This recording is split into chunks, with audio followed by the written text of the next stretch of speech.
प्रणाम। मैं राम बंधु तिवारी और आप देख रहे हैं मेरा कार्यक्रम खबरों का कतरन, जहां हम लाते हैं बिहार की सियासत की सबसे ताजा, सटीक और सार गर्भित झलकियां।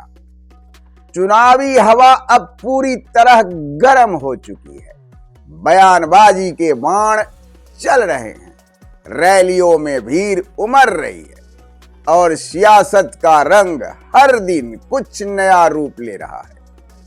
कोई विकास की दुहाई दे रहा है तो कोई विरासत की बात कर रहा है, कोई धर्म का जिक्र कर रहा है तो कोई जनादेश की ताकत का। आज के इस एपिसोड में जानेंगे नेताओं के शब्दों के पीछे की राजनीति, मंचों के पीछे की राजनीति और वोटरों के मन की बात। तो चलिए शुरू करते हैं आज का खबरों का कतरन, जहां खबरें सिर्फ बताई नहीं जाती बल्कि समझाई भी जाती है।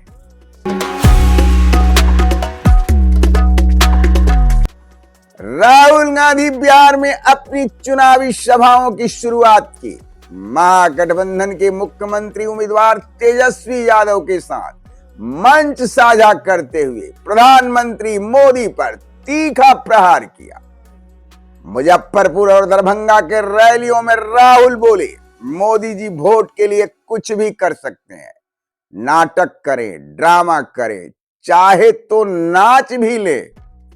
उन्होंने यह भी कहा कि छठ पूजा का नाम लेकर मोदी धार्मिक भावनाओं का उपयोग कर रहे हैं और बिहार की सरकार दिल्ली के रिमोट से चल रही है। अगर आप कहोगे नरेंद्र मोदी जी आप ऐसा ड्रामा करो वोट के लिए, वो कर देंगे। बाकी हिंदुस्तान गंदे पानी में नहाएगा। नरेंद्र मोदी जी के लिए साफ पानी आएगा, पाइप में तालाब बनाया जाएगा, मोदी जी ड्रामा करेंगे। पूरे हिंदुस्तान ने देखा और जैसे लोगों को वो पाइप दिख गया, नरेंद्र मोदी कहते मैं तो नहीं जाऊंगा। ये है सच्चाई। उन्हें सिर्फ आपका वोट चाहिए, जो भी करवाना है करवा लो। मैं कह रहा हूं आप उनको कहो कि देखो भैया हम आपको वोट देंगे, आप स्टेज पे आके नाच लो, नाच लेंगे। राहुल गांधी के इस बयान ने राजनीतिक हलचल मचा दी। छठ जैसे आस्था से जुड़े पर्व का उल्लेख कर उन्होंने बीजेपी को वैचारिक रूप से चुनौती देने की कोशिश की, लेकिन ये दाव उल्टा पड़ सकता है। बिहार की राजनीति में छठ केवल एक त्योहार नहीं, एक सांस्कृतिक पहचान है। इस पर किसी भी प्रकार की टिप्पणी को जनता भावनात्मक रूप से लेती है।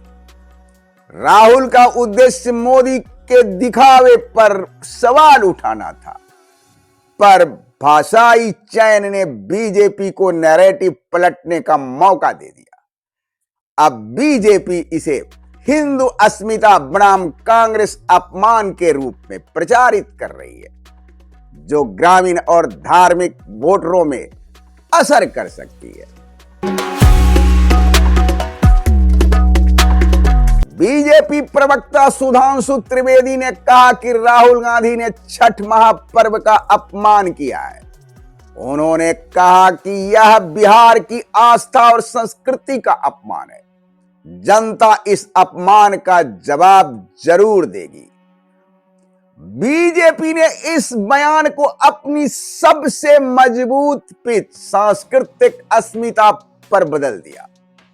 अब चर्चा इस पर नहीं कि बिहार में बेरोजगारी क्या है, बल्कि इस पर है कि किसने छठ का अपमान किया। यह वही राजनीतिक कला है जिसमें बीजेपी माहिर है, विवाद को वैचारिक पहचान में बदल देना। राहुल के लिए यह डैमेज कंट्रोल की स्थिति बन गई है, क्योंकि छवि का नुकसान बयान से बड़ा हो सकता है।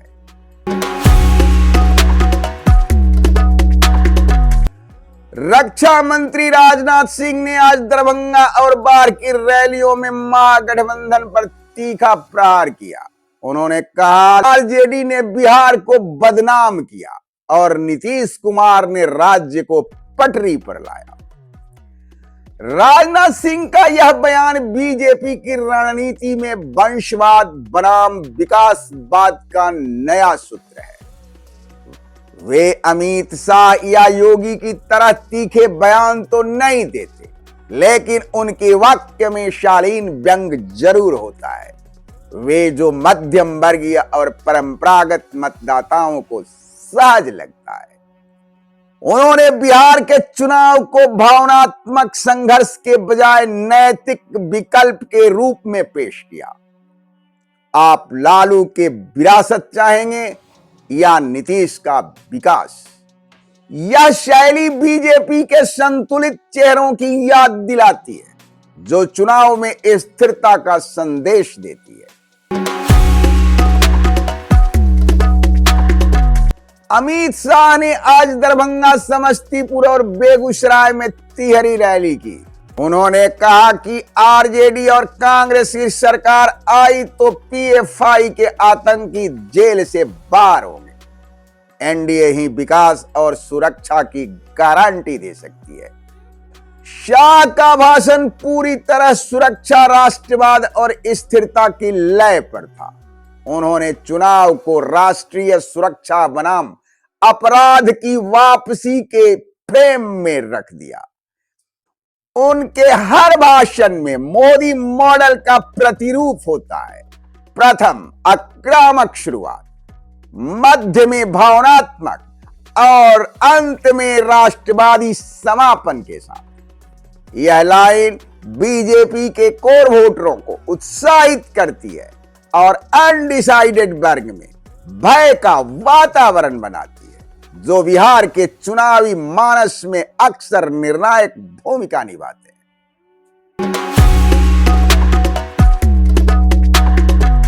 तेजस्वी यादव ने प्रेस से कहा, हमारा घोषणा पत्र सिर्फ वादा नहीं, प्रण है। जो लिखा है वो पूरा होगा। यह युवाओं, पत्रकारों और किसानों का दस्तावेज है। तेजस्वी यादव अब स्पष्ट रूप से खुद को राजनीतिक उत्तराधिकारी नहीं, बल्कि नए युग के नेता के रूप में पेश करने की कोशिश कर रहे हैं। उनका भाषण अब भावुकता से हटकर प्रशासनिक वादों की ओर बढ़ रहा है। यो युवा मतदाताओं के लिए आकर्षक है। परंतु महागठबंधन की सबसे बड़ी चुनौती है भरोसा। जनता अभी भी पूछ रही है, क्या तेजस्वी वास्तव में यह सब कर पाएंगे कि इनका वादा झूठा और जनता से छल होगा? प्रथम दृष्टि में यही प्रतीत हो रहा है कि तेजस्वी का प्रण गरीब और आम जनता को भरमाने के सिवा और कुछ नहीं है।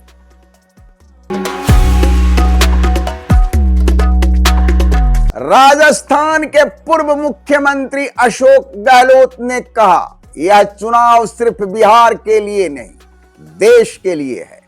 अगर अहंकार बना रहेगा तो लोकतंत्र नहीं बचेगा। गहलोत के इस बयान से कांग्रेस ने अपने संघर्ष को राष्ट्रीय विमर्श में बदलने की कोशिश की। यह रणनीति राहुल के बयानों को राजनीतिक भावनाओं से हटाकर लोकतांत्रिक अधिकार के घेरे में लाने की है। परंतु बिहार के वोटर स्थानीय मुद्दों पर ज्यादा केंद्रित रहते हैं। इसलिए यह नैरेटिव तभी असर डालेगा जब तेजस्वी के साथ जमीनी तालमेल दिखेगा।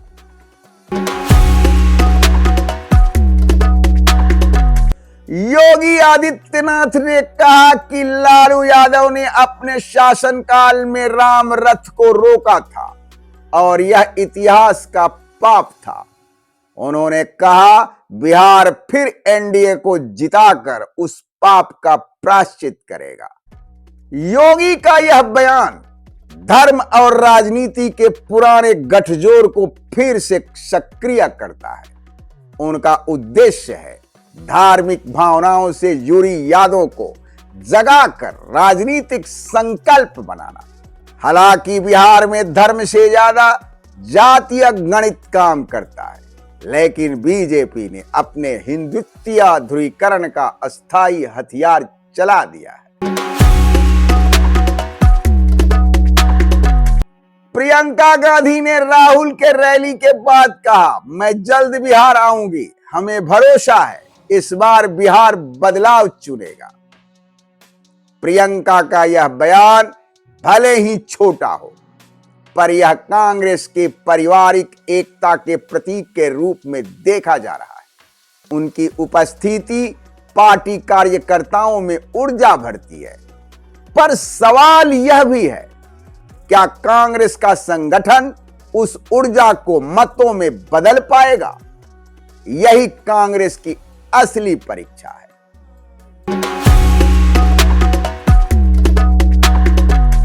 AIMIM प्रवक्ता वारिस पठान ने प्रशांत किशोर पर हमला बोला।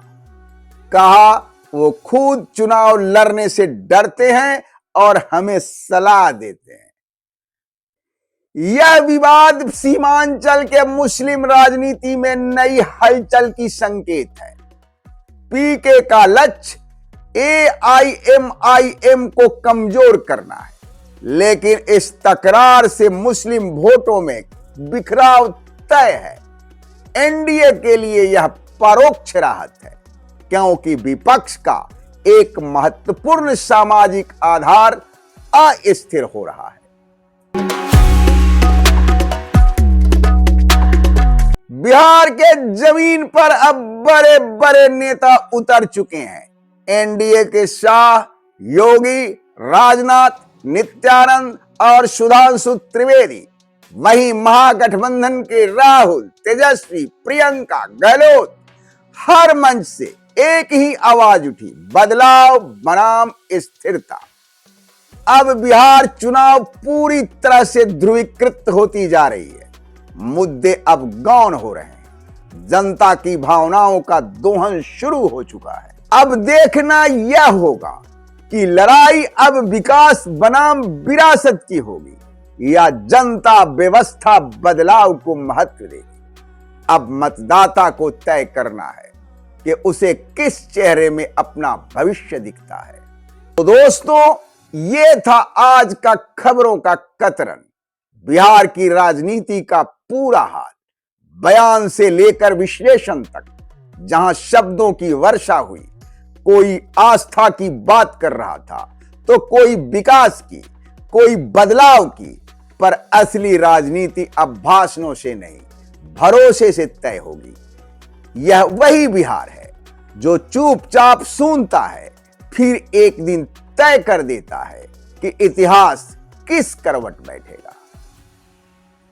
अगर आपको हमारा यह कार्यक्रम पसंद आया हो तो वीडियो को लाइक और शेयर जरूर करें। एक निवेदन और, चैनल को सब्सक्राइब करना ना भूलें। मिलते हैं अगले एपिसोड में कुछ नए खबरों और नए विश्लेषणों के साथ। तब तक के लिए धन्यवाद, प्रणाम।